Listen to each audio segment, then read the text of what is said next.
just leaving Coral Bay, and no joke, this is the petrol station. This is the only petrol station. That's how small this place is. Hey going. So it's about 2.5 hours later. We've just stopped in Carnarvon, or Carnarvon, I'm not sure how you pronounce it, which is a bit of a outback town, but it's the biggest town we've seen for a while, for a day or two. Actually no, maybe like 4 days. I think it's the biggest town we've seen in about 4 days. And it just looks like a farming town, so we've seen loads of banana plantations on the way in. So we're just going to stock up on some supplies that aren't like $1 million, and petrol that's not $1 million, and then find somewhere to camp around here. Hey going, another change of plan. We are going to stay at Wooramel River Retreat, aka Wooramel Station. When they say station, I mean a cattle station, so it's like a working farm. It's $13 per person per night. I'm pretty excited because there's loads of station stays you can do, like along like the whole trip basically that we've been on, and we haven't done one yet, so it'd be pretty cool to stay on like a working cattle farm. And also like the caravan parks around here are pretty expensive, and Carnarvon is a town, there's not really much here. There's like a jetty which is a mile long and a few bits around, but nothing that's going to be, I don't know, anything too exciting I don't think. Yeah, I'm pretty excited about that. A little bit of outback station camping tonight.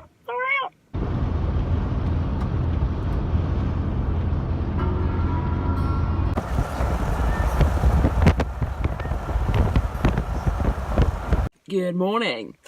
We are still at the cattle station that we camped at last night. It's really cool, like $13 per person. Showers, toilets, camp kitchen, like, and they're just really chilled. They've called it an artesian pool as well, so it's like a little hot springs pool. So we're just gonna go check that out, and then we're gonna head to Shark Bay. But yeah, I definitely recommend Wooramel River Retreat. But yeah, definitely stay here if you're like down between Coral Bay and Shark Bay. But yeah, buzzing to check out this pool. So this is what the camp looks like. There was a cow or calf just over there last night having a little walkabout, and there's cabins over there that you can rent, so it's just a huge cattle station basically that you can stay on. And this is also the river with no water in it because it's the end of dry season. So wet season obviously that would be full, but at the moment it's just sand. Okay, so these are the pools. That one looks dirty as, I'm not getting in that one. This one looks pretty nice. No one's allowed in that one. How hot is it? This way, it must be coming off the ground somewhere. Rightio, just been for a dip in the artesian pools, and what it is like the water comes from underground, so it's full of magnesium and iron. So like that's why one of them on the right looks really like gross, but it's actually just full of iron and yeah, magnesium. But it's meant to like relax your muscles and stuff, but honestly I got in there, it's so warm and I'm so relaxed right now. We've got to do like a 2.5 hour drive to Shark Bay, so I need to wake up, but that was banging.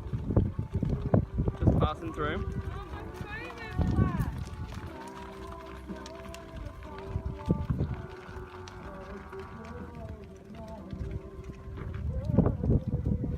Right, so we've just stopped at Hamelin Pool, which is like the first turn off when you turn into Shark Bay, which is a World Heritage Area.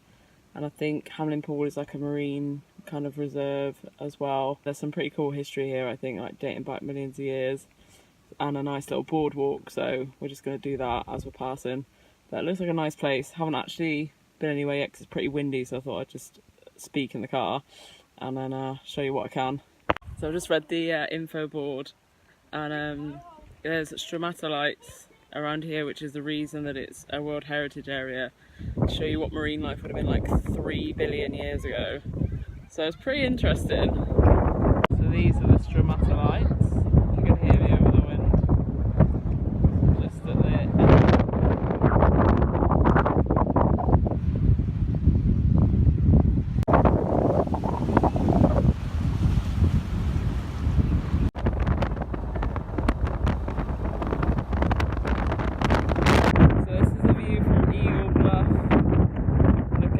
Where we're going to camp tonight. This isn't the actual camp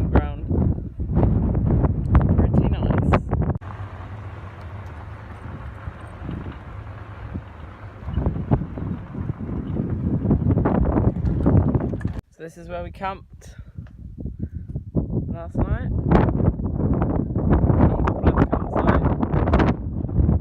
Tide's gone out, so it doesn't look as great as it did last night. But yeah, it's literally just us here again.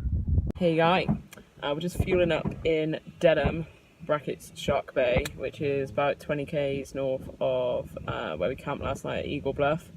And then we're going to head to Monkey Mia, which is where you get to feed the dolphins. So I'm well excited. But yeah, Dedham is so nice. Look at this, just view from the petrol station. Standard, really. That's what all the petrol stations look like in England. So this is Dedham, a bit windy,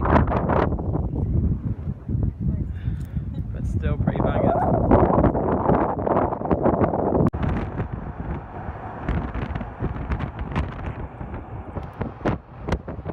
Righto, we are at Monkey Mia. It's like a resort, so you can stay here too if you like. It's kind of on its own, it's like its own little area. We've just paid $15 per adult to get in to like the reserve. And there's a sign over there saying Dolphin Experience, but I don't know if you're going to have to pay again to see them or what the crack is, so I'm just going to find out now. So this is what it looks like from the outside. It's like a visitor centre kind of thing. How you going? So we missed the dolphins today because they come between 7:45 and 12 and they rock up whenever they want. So you need to be there at 7:45. So we're going to stay at Monkey Mia Resort, which is the resort caravan park right next to where the dolphins come. So we can get up early and make sure we see them tomorrow. But it's $25 per person per night for a powered site. I think it's well worth it. Like, look at this. There's the beach, which you can obviously go on and swim a little bit. This is the games room. Foosball, table tennis. This is like luxury. This is the TV room. This is like the nicest place we've stayed since we started this trip.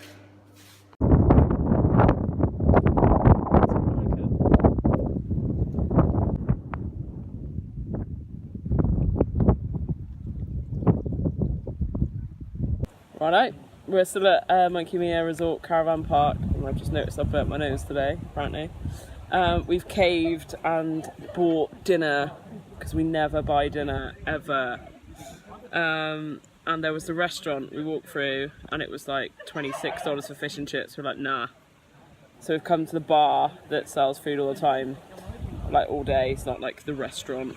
And gone for a veggie burger, and a $7 Emu beer, and this is what we're looking at.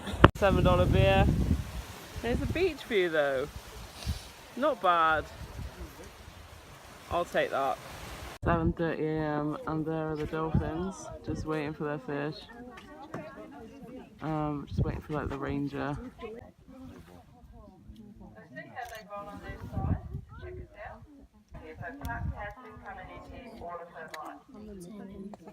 Obviously not seen. She went by and then let go.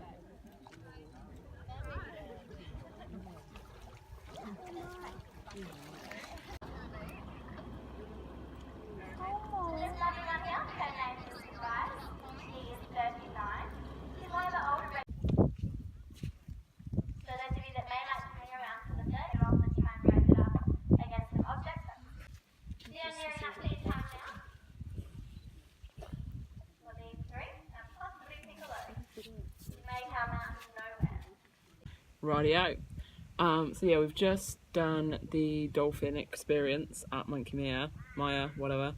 So the way it works is you'll kind of stand on the beach, just off the beach, and then the rangers call you down, and you kind of all stand in a line on the edge of the water, and they tell you about the dolphins that come to visit the beach and conservation and what they do and everything, about the dolphins, and then 3 volunteers will stand in the water with some fish in a bucket.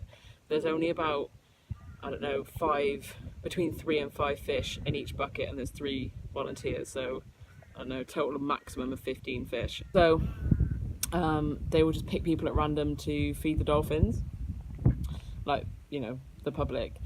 So there's at the first experience, they call it, there was probably about 50 people on the beach. And then they can do the experience up to 3 times before 12 noon, depending on the dolphins. So they did the first one. You have to leave the beach for 10 minutes. The dolphins have to go off. And if they choose to come back, the second one, obviously there's less people at the second one. And then there can be a third one. But the dolphins today didn't come back for a third time. So we just got to do 2. So basically the reason they only feed them a small amount of their diet is because they want to keep them wild. You're not allowed to touch them, which is good. They're just wild dolphins that are part of a program basically, and you can feed them a very small amount of their diet. But I have done a similar thing on the east coast of Australia at a place called Tin Can Bay, which is just north of Noosa. And that was better for feeding them because they do a similar thing where they only feed them 1/8 of their diet, so they keep them wild. You're also not allowed to touch them. It's part of a program, etc. It's regulated, but you pay $10 and you get a fish, and you can definitely feed the dolphin. Whereas here, it's kind of you pay $15, you get to learn about them and see them, which is really cool. But if you're banking on feeding them at Monkey Mia, you're not guaranteed to feed them at all. And we're at the off season now. So I think the ranger said that they've actually had at one point 700 people on the beach on like a really busy Easter Sunday or something. So yeah, it was good. It was really cool to see them up close and learn about them and stuff. But yeah, if you want to definitely feed them, I'd go for Tin Can Bay on the east coast over Monkey Mia on the west coast.